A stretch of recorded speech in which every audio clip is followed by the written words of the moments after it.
Hi. Hello, everyone, and welcome to this webinar.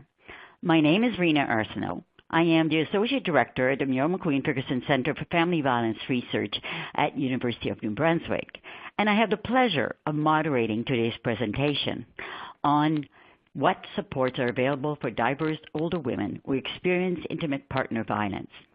This presentation is a collaboration between the Canadian Association of Social Workers and the Muriel McQueen Ferguson Center for Family Violence Research, and we are excited to be partnering with them to provide information on this important topic. Before I introduce our speakers, all the housekeeping details you need, like how to access the recording, where to download the slides, and how to get your certificate of attendance, are all included in the housekeeping widget that pops up when you first logged on. With that said, it's now my pleasure to introduce our speakers. Dr. Lori Weeks is an associate professor in the School of Nursing and an associate research scholar with the Healthy Population Institute and has cross-appointment in the School of Health and Human Performance and the School of Occupational Therapy. From 2001 to 2014, she was a faculty member at the University of Prince Edward Island and has taught courses on women and aging, family violence, and issues in family law and social policy. Her research focuses on care and support services for older adults and their caregivers, and factors affecting the health of seniors. Her research on the abuse of older adults has a particular focus on supports for older abused women. She serves on the editorial board of the Journal of Women and Aging and on the board of directors of the Canadian Network for the Prevention of Elder Abuse.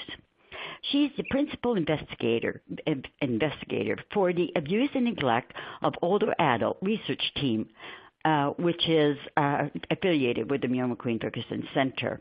And she's the principal investigator for the Response study, which I'm sure she will tell you a little bit more about. She is with Christy. Christy Silversides is currently pursuing a Master's of Arts in Health Promotion at the Dalhousie University. Her research interests focus on understanding healthy aging, healthy policy, and Mi'kmaq well-being in Atlantic Canada. She works as a research assistant for the INORT response study, looking at intimate partner violence and older women, and also as an interviewer for the Canadian Longitudinal Study on Aging. So with this said, I will turn the microphone over to Lori and Christy. Lori and Christy? Thank you very much, Rena, and thank you for inviting us to be part of this webinar today. Christy, say hi so people know your voice. Hi, everybody. So so I'm going to do the first part, and then Christy is going to talk about some of the work she's specifically been doing on one of our research studies.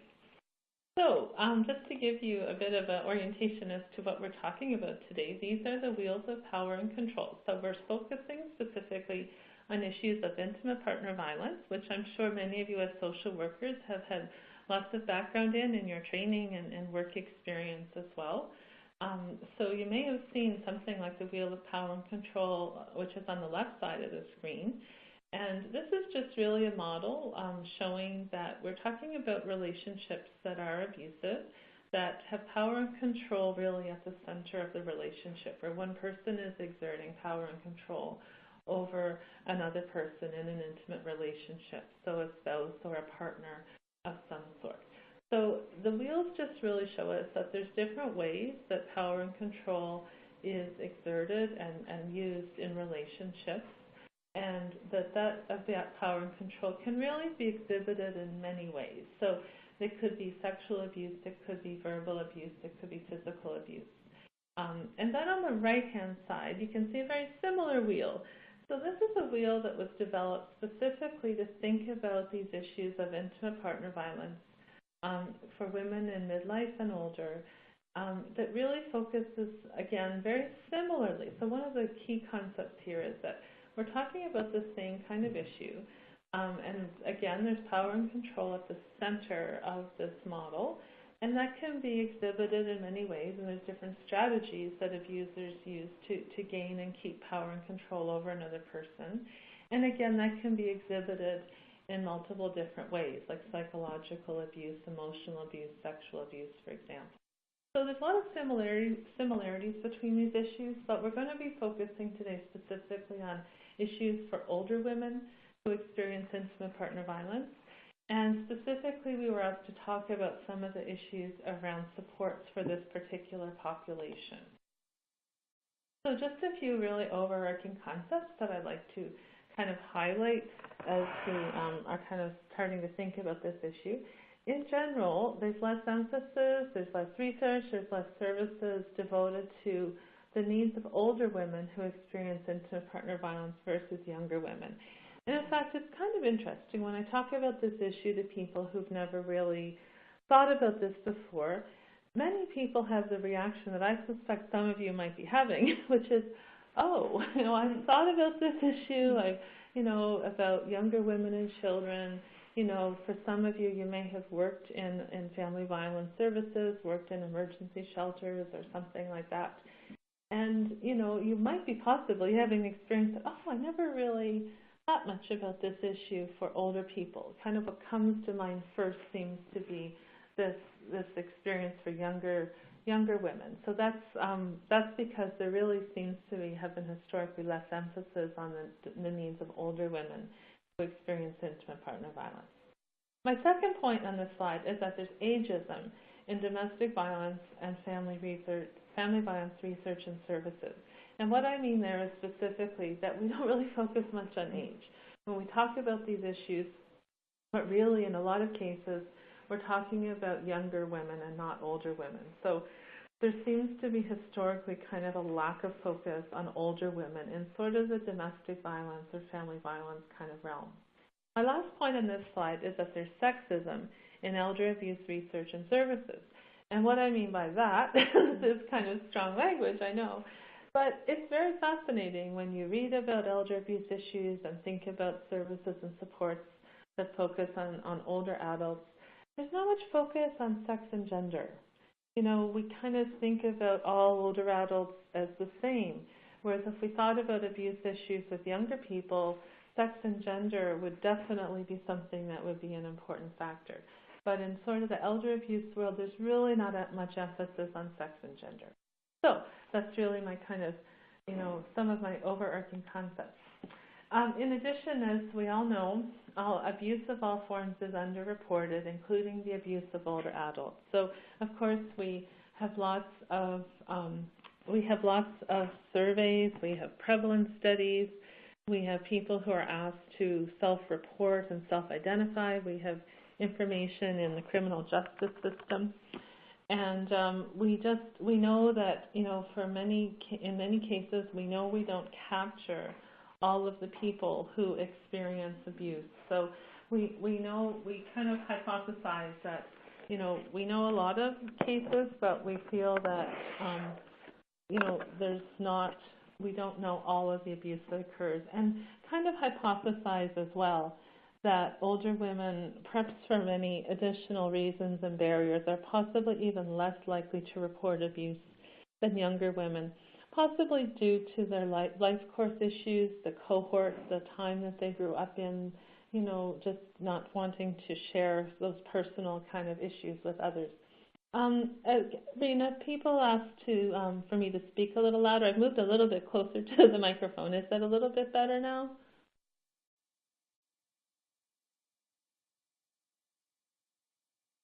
Okay, great. Yeah, I'll try to speak both a little louder and be a little closer to the microphone. Another kind of overarching concept is that abuse can occur in many forms, and often more than one form of abuse is experienced in any given time or in a relationship, and possibly that could change over time. I'd like to point that out because that's something that is very recognized when we talk about abuse issues and intimate relationships with younger women.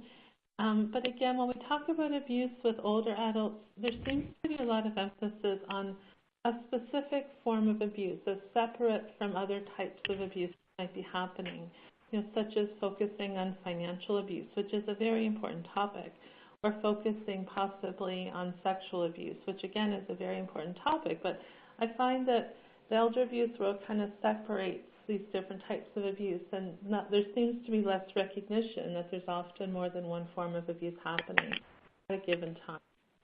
And then lastly on this slide, just to recognize that when I say I'm talking about older women and intimate partner violence, there could be many different contexts that this is happening. So these are just four that we've identified through our work and through reading.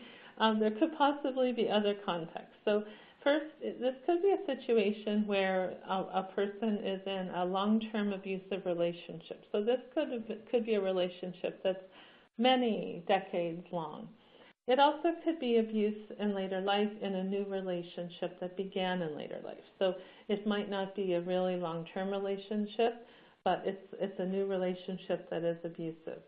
Also, people could be experiencing abuse that encounters across different relationships over time.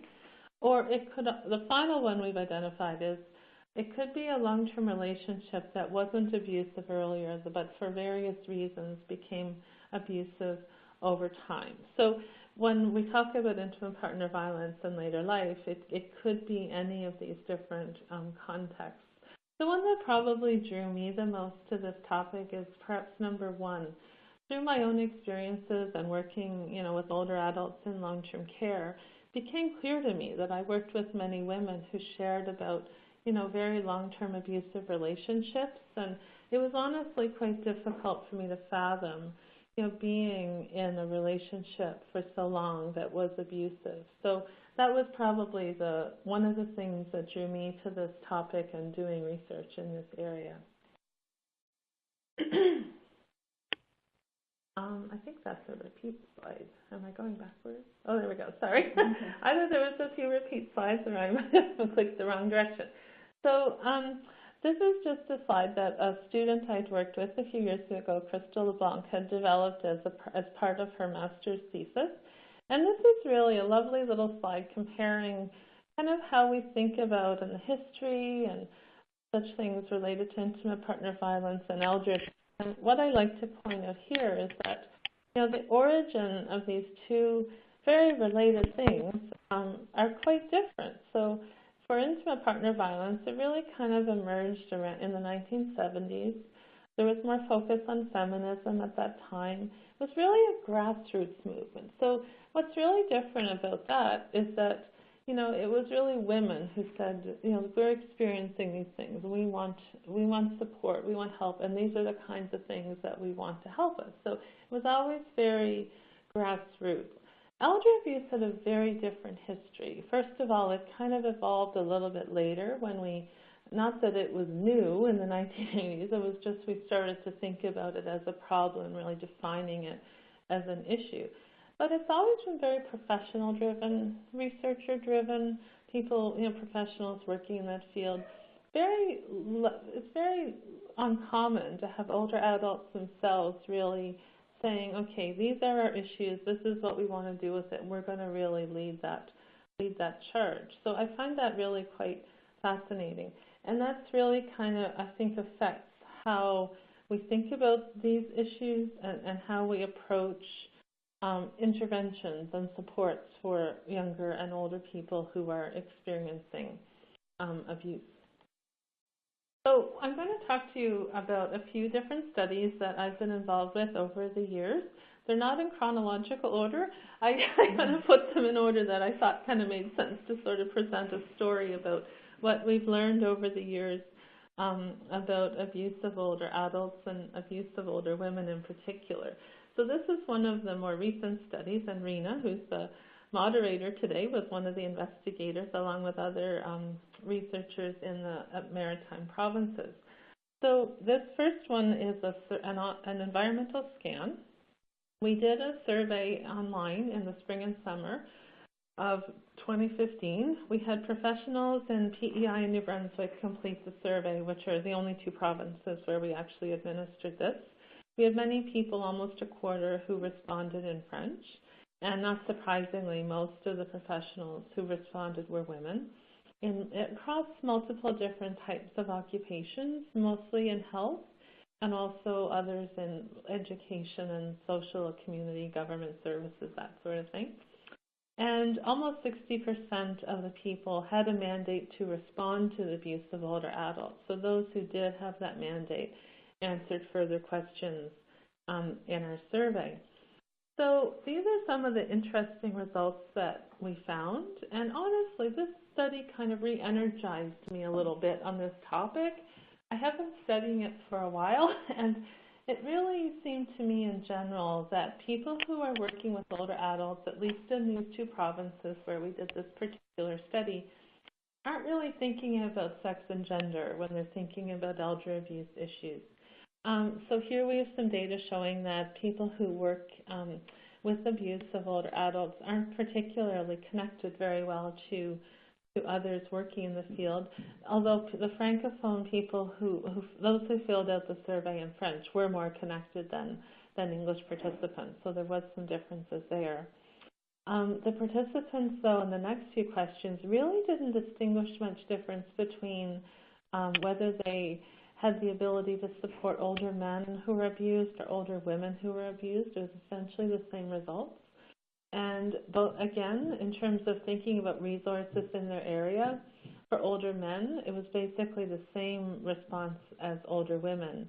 And again, we were kind of interested in those results that, if we had asked people who worked in family violence services, are you more aware of resources to support older women or older men? We expect that there would be quite a difference there.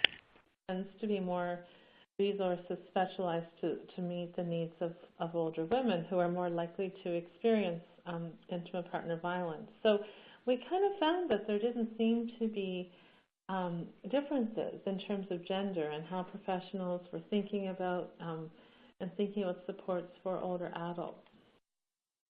So I'm going to share with you some results specifically about supporting older women who experience intimate partner violence. So just to kind of give you a broad overview, a couple different types of supports that could be available across the country and other places are shorter term or transition houses and safe houses or second stage houses for older women who experience intimate partner violence. So there's a few examples in Canada, and that's one thing we're working on in our current study to learn more about these specific kind of services.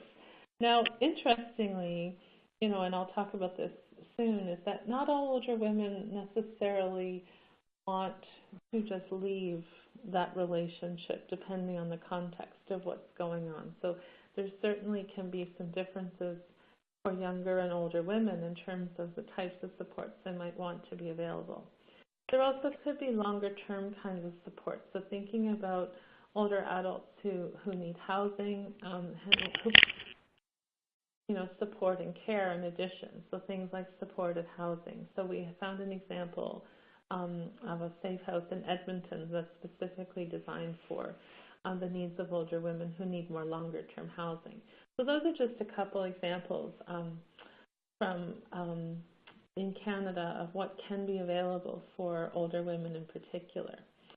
Now, Crystal LeBlanc again did her master's thesis a few years ago. In 2009, she did a survey in Atlantic Canada. And what she did was she collected data through an online survey and interviews with shelter directors in Atlantic Canada. So these are emergency shelters or transition houses designed for women and their children. So she was really interested to find out first, do they work with older women at all? So one of the very basic but very important findings of her study was that almost 30% of these shelter directors said that the women using their shelters were in midlife and older. And that was very fascinating to us, I think, on many levels. We were kind of surprised that they said a third of their clients were women in midlife and older. One of the biggest questions we get asked about this topic, and one I suspect some of you are thinking, is what in the world do you mean by midlife and older? It's really difficult sometimes to say a specific age when you work with older populations. I'm a gerontologist, this is what I do, but there's never anything magical about if we say age 50 or age 55. It's kind of more of a qualitative distinction that we make and women who are usually don't have young dependent children living with them. Usually these are women who are chronologically older, but at a different life stage than women who are younger with dependent children using shelters. So when we didn't give people a specific age, the shelter directors interpreted as, that kind of general definition. So, in Atlantic Canada, though, we have a lot of older adults in terms of the regions in our country. It is an older population, and it's possible that in other places that have younger populations, that there wouldn't be as many who use shelters at that age. So that was kind of an interesting general finding. She did find that the older directors felt that older women do have different needs in general than younger women. However, even though they admitted that they have different needs, many of them, 82%, said that they really didn't offer anything special to meet the needs of older women or special programming, for example. And 76% said that they had challenges in meeting the needs of older abused women. And Crystal really felt that through the online survey and then getting to talk to shelter directors, especially I think in those interviews, she really felt that the shelter directors were kind of really thinking about this issue as they were talking with her and kind of putting these results together, saying, well, okay, yes, we have many women in midlife and older who are using our services. No, we're not really doing anything to meet their needs. They do have different needs. And she really felt that many of them were really starting to think about, what could they do possibly to meet their needs. That wasn't really the purpose of her study, but she really felt that just by asking the questions, sometimes in research, just asking the questions can start to create change. So that was really exciting for her, that she really felt that, she really made a lot of people think about their practices and how could they start meeting the needs of older women.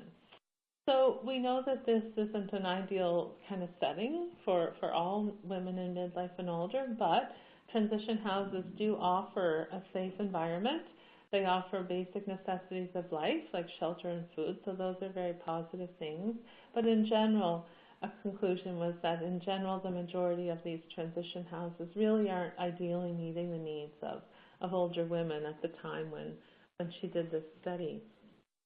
So the next study that we did was really thinking about our transition houses, really the best services for women in midlife and older who experience intimate partner violence, and what other things really should be available to meet the needs of these women. So we did a study about resources that older women used in leaving an abusive partner in midlife and older a few years ago.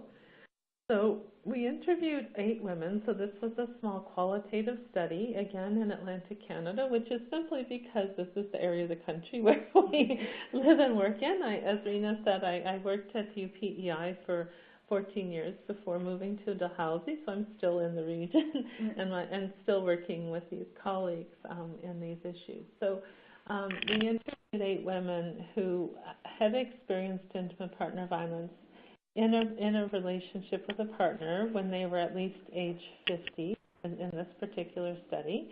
They had left an abusive relationship at least 6 months before the interview, so they weren't currently in an abusive relationship.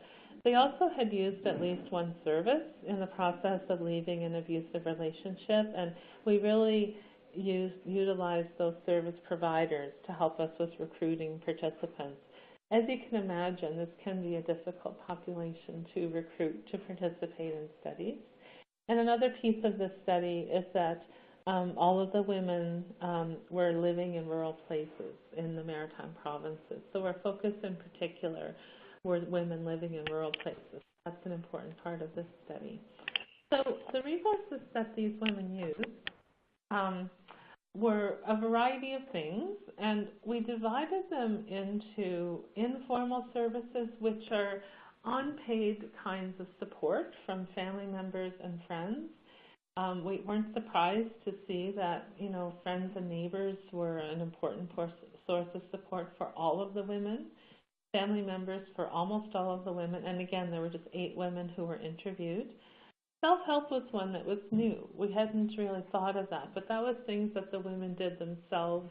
It could have been creative things like art, things like journaling, that sort of thing, self-help kinds of activities.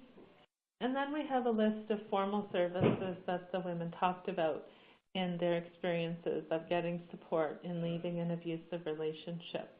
So you can see the different sort of list of things that we were, there's a lot of different types of services from the criminal justice system, financial supports, which is a really important one. If a woman of any age is experiencing abuse in a relationship, just simply leaving that relationship can have many financial implications. So having financial resources was very important for these women who did leave an abusive partner over the age of 50.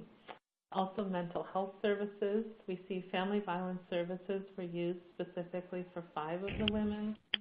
But then there's a variety of other kinds of things that were important: transportation, housing, addiction, education programs. So a really wide variety.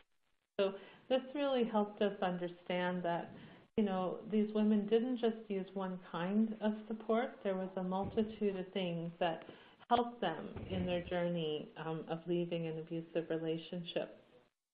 Another different way of looking at this, the results of this study, these are just examples of a few of the participants.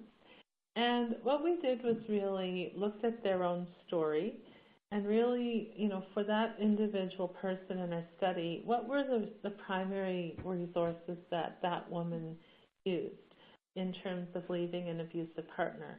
So this was really an interesting exercise for us, because it's one thing to look across the results across all of the women in the study and sort of list the things and how many used them, but then just to look individually and see, for this individual person, what was kind of her unique mix of supports. So you can see that for some of them, when they talked about things in their interviews, we picked out things when they said, I could never have left my partner if it wasn't for my sister. So it was that kind of language that we used to really highlight what were the primary resources that these women used. They used other things, but these were the things they talked about that really helped them. So it shows us that there's a lot of individual variation. For some, it was their informal support system, but for some it wasn't. It wasn't the informal support system that was the primary thing that helped them. And for some, like Grace, it was a multitude of different services that really supported her in being able to leave an abusive partner in later life.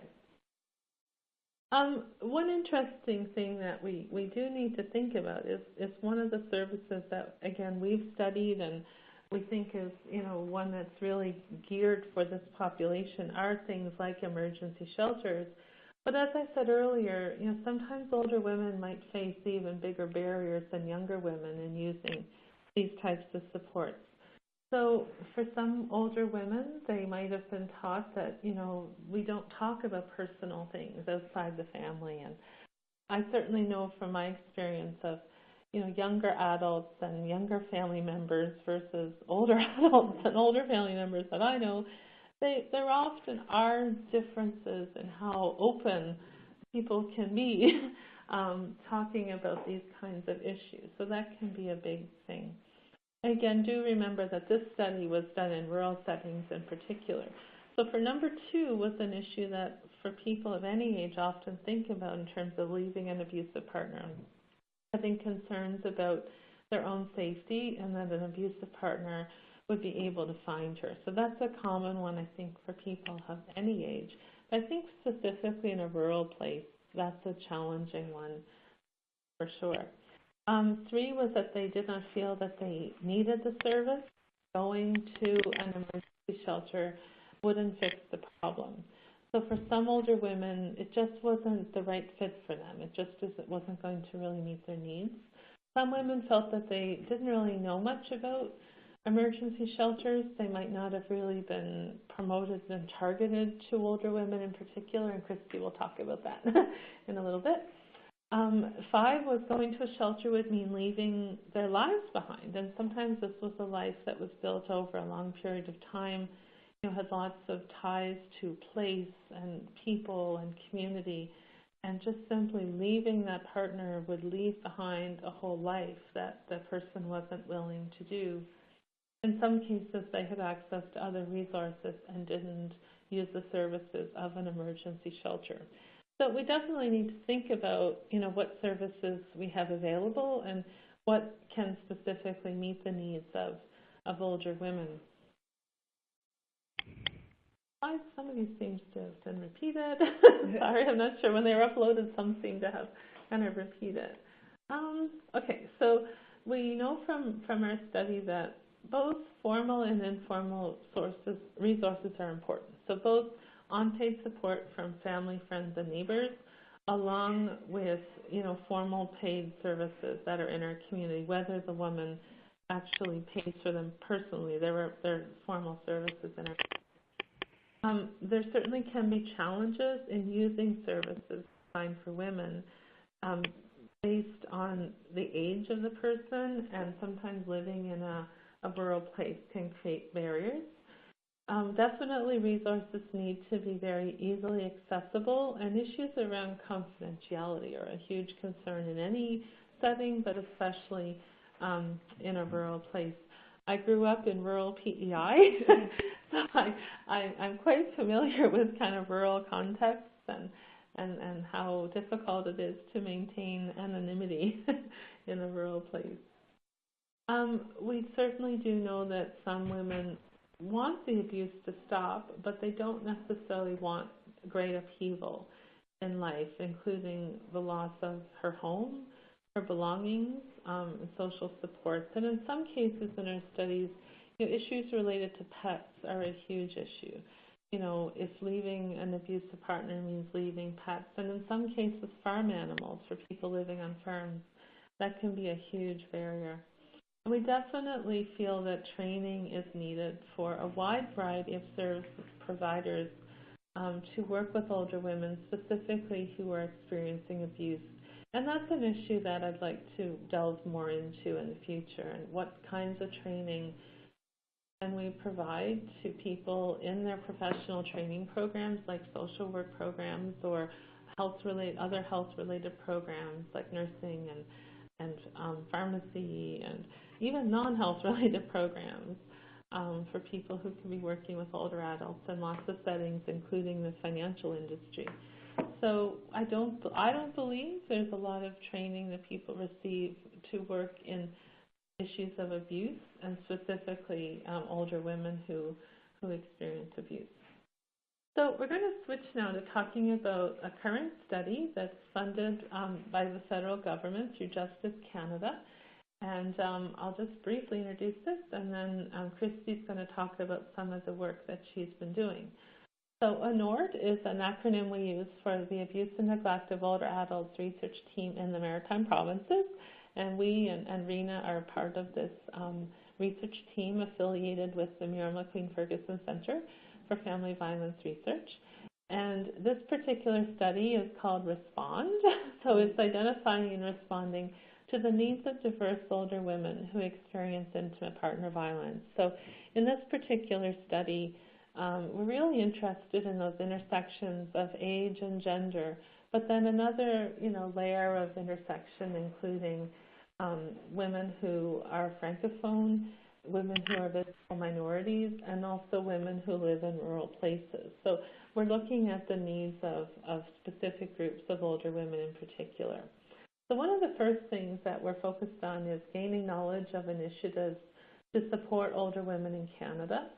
And we're also interested in learning more about women who are visible minorities and francophone language minorities who experience abuse in midlife and older. So Christy's going to talk to you about that first piece around initiatives that she's been working on. So I'll move the microphone closer to her and let us know if you can't hear her okay. Hopefully you all can hear me okay. I'm right, my face is right in the phone. So for the first phase of the current study we're working on, I've performed a systematic web search just looking for intimate partner violence supports and services targeted for older women or francophone women or women who are visible minorities. And so to do this, I mostly just used keywords and combinations of keywords, just using internet search engines. And from there, I found a few good resources and kind of snowballed from there, which is really just going through some of the other links on the page or other areas of information that they suggest you go through. And so by performing this scan, I found over 100 potentially pretty relevant looking websites and services. And I just kept track of these and you know, key things about them, and then I went through and organized them in a little bit more detail. So when I sorted them, it was kind of, you know, from most to least relevant based on their content or the description that they gave or even the imagery that they used. So some sites specifically list programs that are targeted for older women, and that's very clear. Some sites just mention older women as part of their intended audience. Some sites just showed older women, so they would have maybe stock photos and you know, things like gray hair or women that were not with children were featured there. And some sites just said women of all ages, so they weren't really excluding older women, but they weren't being particularly inclusive at the same time.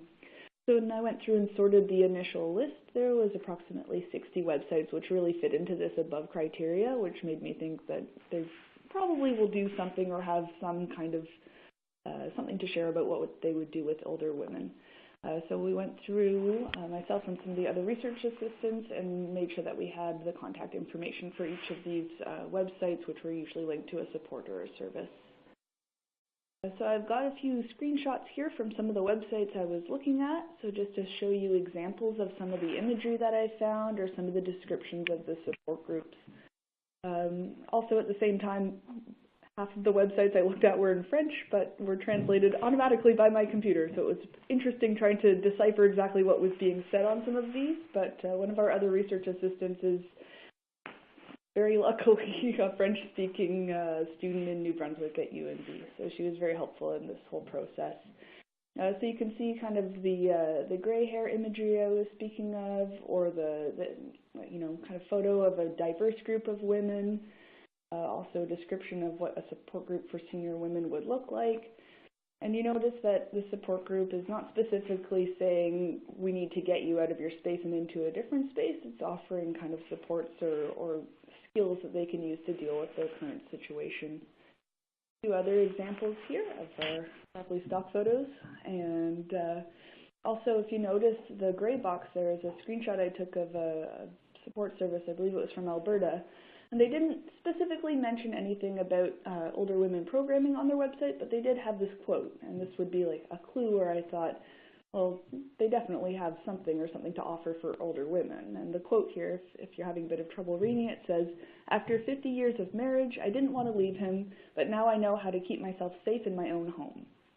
So that would be kind of a clue of what I was looking for that helped me organize all our findings from this initial scan. So just kind of overview of all of that. In the grand scheme of things, I would say that there's relatively few websites that explicitly advertise supports and programs for women over the age of 50, although I wasn't using 50 as kind of the cutoff for older women, but, you know, that was a good place to start, but I still just, any woman that was over the, I guess, childbearing age. Like I said, many of the sites use images that show or include older or diverse women, or use descriptors like all ages or women with or without children. One of the more interesting things I found while doing this search is that the sites can be really difficult to navigate and find information on. So if you're looking for supports or contacts, you know, sometimes it was hard just to find the email address, like a non-emergency phone number, anything like that, which makes me think that if women or friends of women or family members of women who are experiencing partner violence are looking for resources, this might be a really difficult way to go about it if people aren't particularly savvy with technology or navigating these types of websites. So the next steps in this study, based on the 60 supports that we sort of organized from the initial search, we're sending out a web survey to them just to gather a little bit more information about their programs or initiatives. And then following this survey, we're going to invite about 10 key informants for interviews just to gather even more information about what's going on here. So that's our next steps over the next couple months, I guess it would be. Back to you, Laura. Okay. Thank you, Christy. It's really nice to have Christy here to talk about this work. This has been one of her primary responsibilities as a graduate research assistant with this with the Anort Respond study. So we're starting to, the online survey is live now. It is live. And we're getting some responses in, and we're very excited about that. So maybe later we can update you on some of the results of that. So we didn't go into this expecting to find a huge number of services or supports or initiatives, as we sometimes call them, in Canada to meet the specific needs of this population, but it's exciting to find some. And Christy's been a really good sleuth of sort of really investigating how people are advertising and promoting their services and how they really define what they do and what population they're targeting. So it's really been an interesting exercise, I think, just that part alone. But we are really interested in learning more about what's available across the country. So we're thinking about there's lots of different things that we can do to address issues of older women's needs. One option, I always like to think about policy options and think, well, we could go this direction or we could go that direction or we could go multiple directions.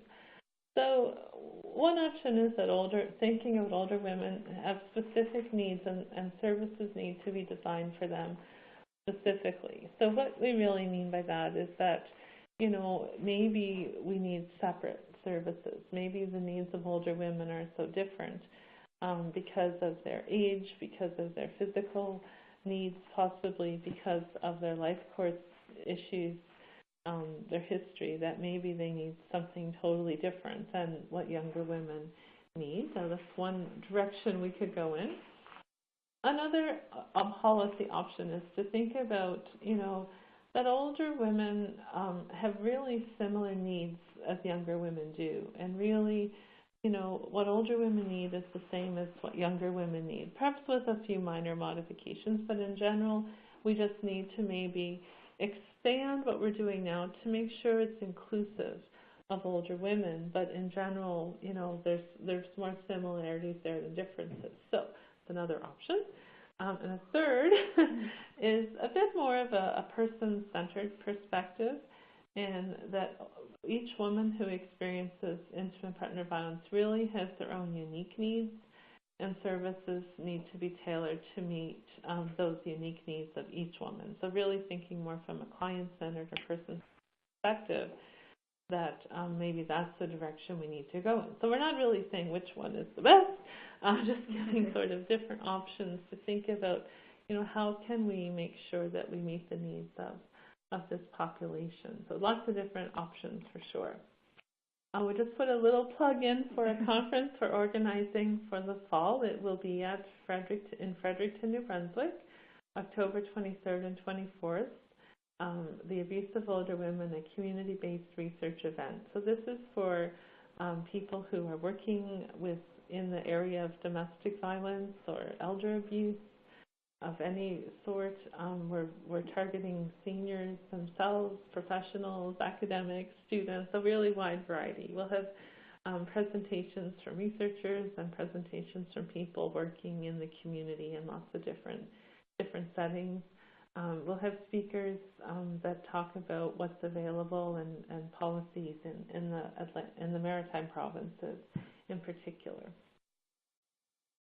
So this is just a slide acknowledging various research collaborators, different research coordinators, both current and past, students and research assistants, and people, organizations who have funded different components of this research over many years. Work. A list of references is here specifically for the articles and sources that are referred to slides. Welcome your questions and comments. I believe we have some time, Rena, to do that. The last slide is just simply my contact information. If you'd like to contact me, my phone number and email are there, and you're welcome to contact me if you'd like. Have any questions and you'd like to contact me that way. Well, we do have a few questions, Lori. Sure. So I'll start with the first one, and the first one is, do you think, and I'll try to read it better here, do you think stigma is involved in people's perception of the abuse of older women, in people's perception of the abuse older women face? So I'll repeat, do you think stigma is involved in people's perception of the abuse older women face?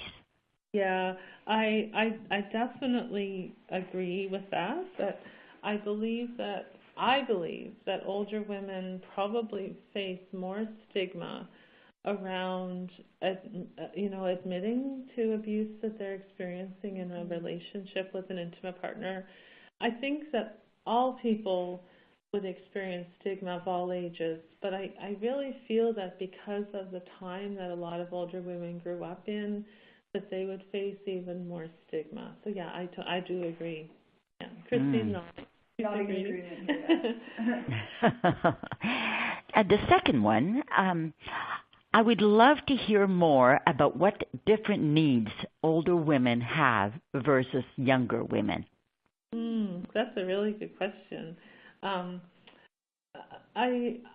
think that on one hand, I think that there's a lot of similarities in terms of the experience of dealing with an abusive partner, the types of abuse and the way that that's exhibited, physical abuse and, financial abuse and all of that sort of thing. So I think on one hand, I think that there's a lot of similarities, and our concepts and our understanding about abusive relationships for younger women, I think, do apply to older women as well. And again, that's something that a lot of people haven't really thought about.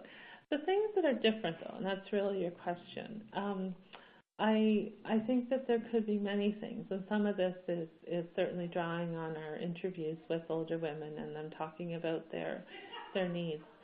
So sometimes with age, there can be, if you look at physical challenges, for example, that could be one component of this. So if a woman needs support, you need to think about issues of accessibility, physical accessibility of buildings, thinking about stairs and doors and, possibly making sure that facilities are accessible for people who use assistive devices, walkers and canes and wheelchairs. Not that all older women use assistive devices by any means. So I think that we need to think about that. We need to think about, older women might be more needing supportive services, like helping to manage medications possibly, and that type of thing we often don't think about in terms of emergency shelters, for example. So we need to think about the physical environment. We need to think about the social environment. Some women will tell us that, they don't want to go to a shelter because it's loud. There's not much privacy. They feel that there's a lot of children there that's really kind of chaotic.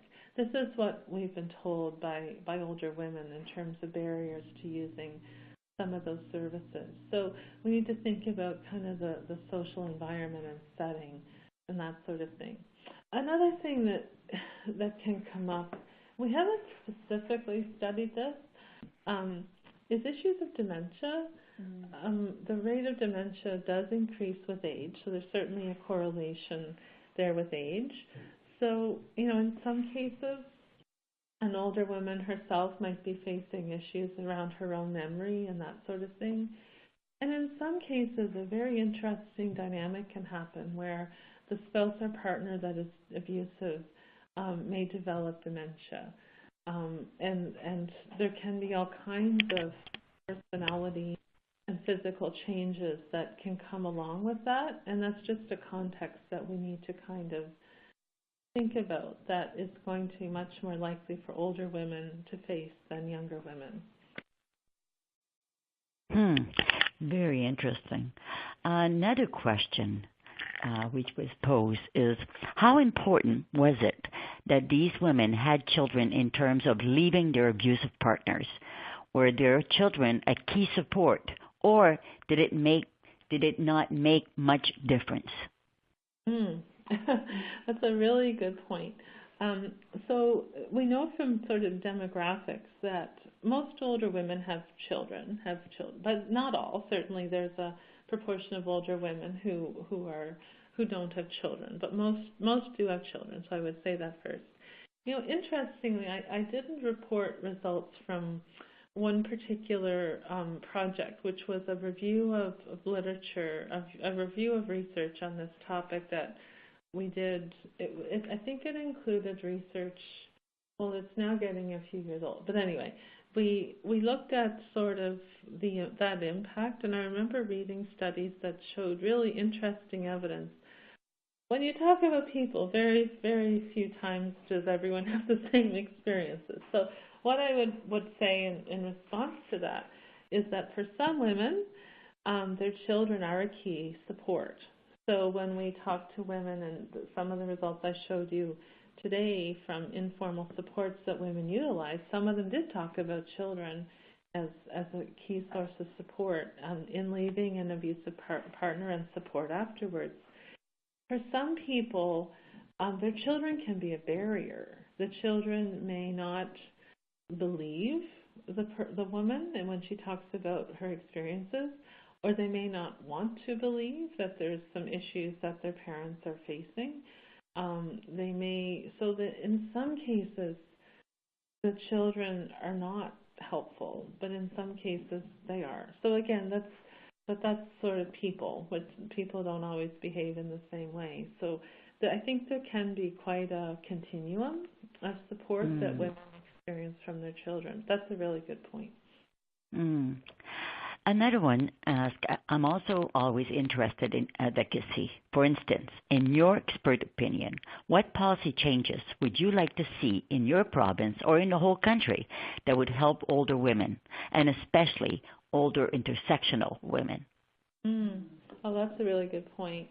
Well, I told you my 3 policy directions we kind of thought about. I think in general, I would like to see more, and we're going to probably get a lot of insights into this from our current study when we finish this survey and review of initiatives in Canada, and then specifically collect information from older women who also live at the intersection of experiencing possible discrimination due to language and visible minority status and various things as well. So we're I think going to gain some interesting insights into these issues from our current study and really listen to what these women who are francophone tell us in terms of whether are there services out there for us. Are they offered in our language of preference and that sort of thing? Or do we feel comfortable, going to a shelter when they're the only person who's a visible minority, shelter staff, are not from their background and that sort of thing. So I think we're going to learn a lot in this current study. Yes. That Reena, you are involved in. Yes, because I know that for us, let's say just rural New Brunswick, a lot of the older women are not able to read, and a lot of the information are certainly in writing form. And so that was something that they really felt that, we needed to also look at that. But I'm not going to go into it. I'll read you the next question. Were you able to find out whether places that use gray hair imagery showed older women were more frequently used by older women? Was it effective in making older women feel comfortable in using their services? Well, that's a good point. Christy can probably, we haven't actually, have looked at data from these services yet. Are we asking them in our questionnaire, like in our interviews, if that's been helpful to them in having older women use their services? Because we've certainly developed our questions for that. I don't think we're asking specifically about how the imagery is attracting or older women into programs.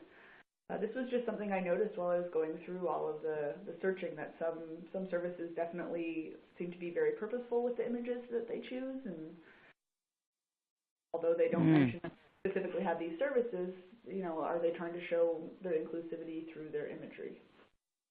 I would think that that's the purpose of doing that. Like when Crystal did her master's thesis and talked to shelter directors, she felt that in the process of the interview, the directors would pull out their brochures or look at their websites and that sort of thing, and they were kind of had this aha moment. It's like, well, if we don't even include women who look older, who look beyond perhaps the age of 40 or something like that, why would they come here if don't even see themselves included? So I would think, we don't really have evidence for it yet, Rena, but I would think that that's the purpose of trying to be, when Christy said that they are saying, we're here for women of all ages. Well, their promotional materials really better reflect that they're here for women of all ages.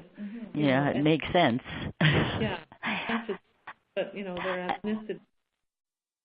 Another question's asking if where do you see this research leading you next? That's a good point. It's kind of funny. Sometimes when you study something for a while, you think, oh, everybody understands this. This is just, why would I keep doing this?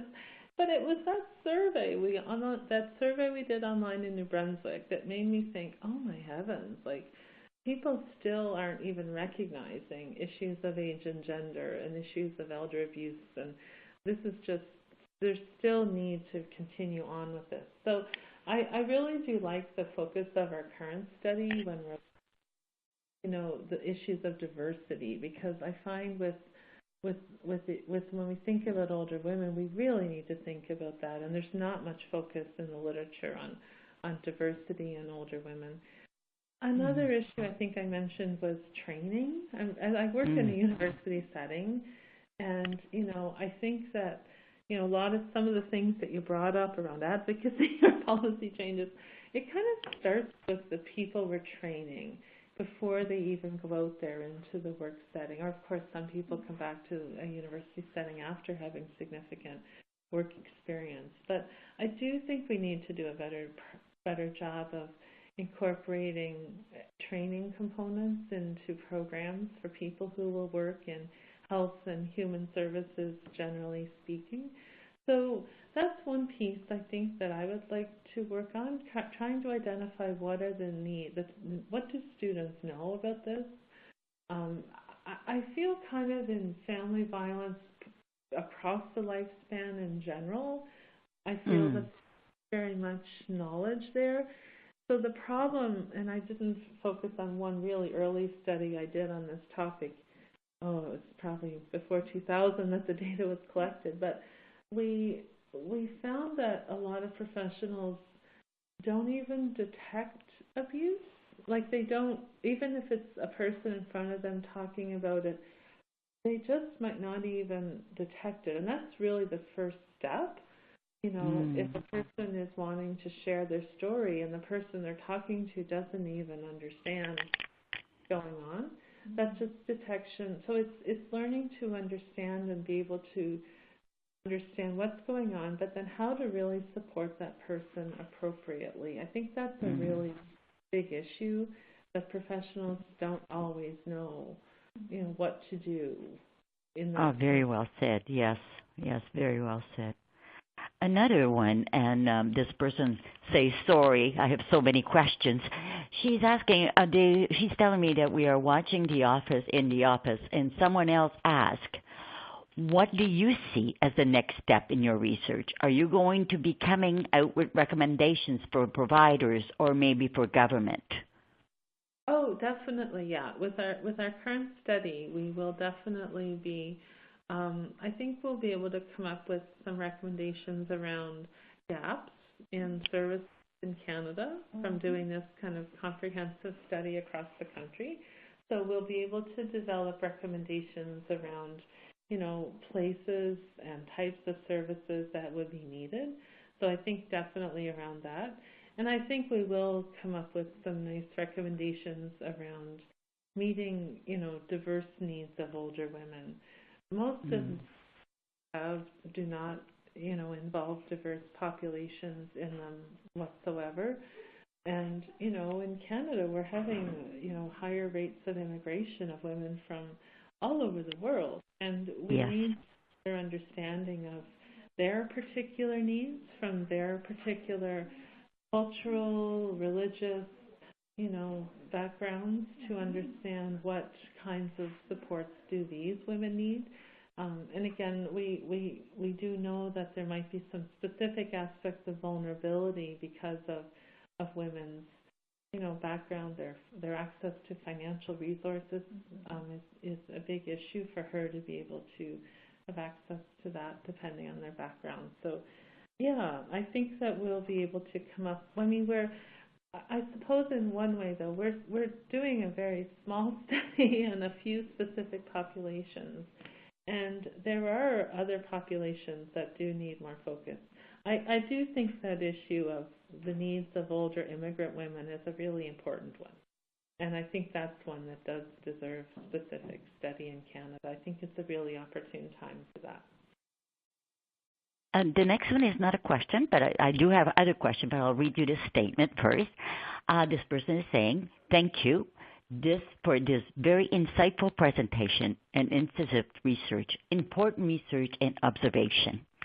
So you're on the right track, Lori. And the next question is, has older women's cognition or ever been considered in the research, the need of someone who has dementia or cognitive impairment? I know you mentioned it a while ago, Lori. Did you have other that you want to say about that?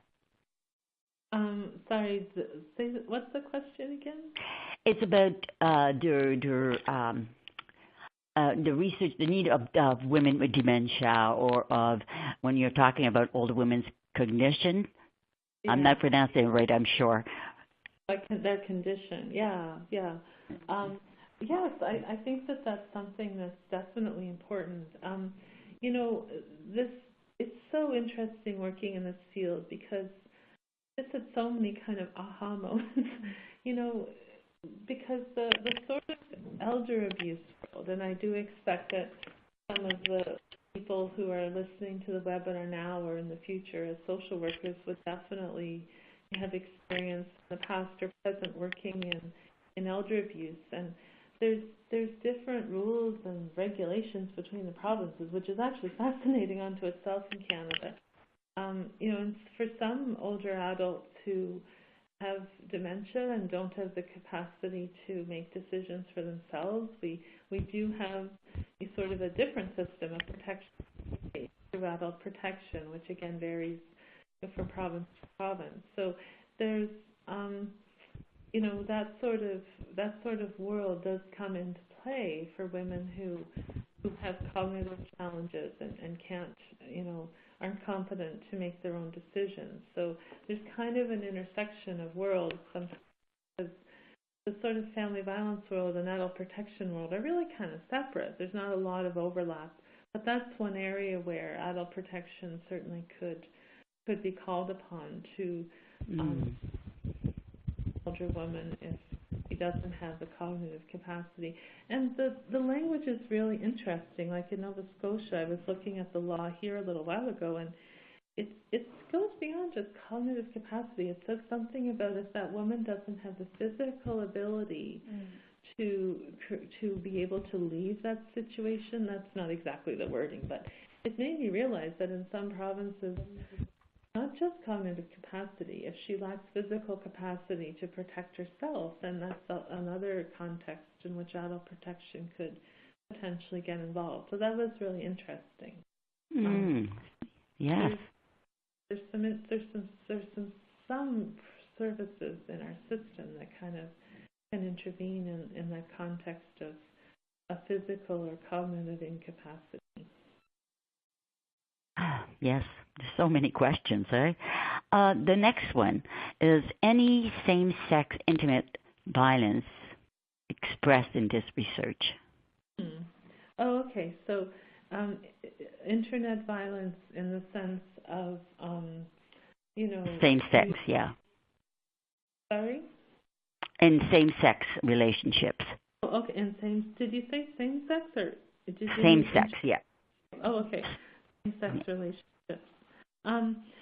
I don't think that we have specifically focused on abuse in same-sex relationships in later life.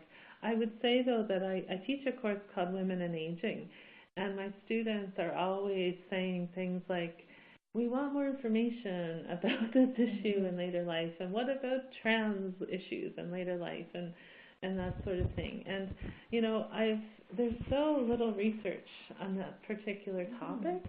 It's another one of those areas where we know so much more about same-sex issues for younger women or younger adults, but these issues in later life are much less studied. So I usually end up finding a few case studies I can bring in, and we talk about them in class. But I think that that's a really important issue on many levels, and thinking about the types of services and supports we have available in our communities for people who need supportive housing or need long-term care. Our facilities are not always designed to meet the needs of people who are in same-sex relationships. So, I think that that's going to be an area where there needs to be more study done.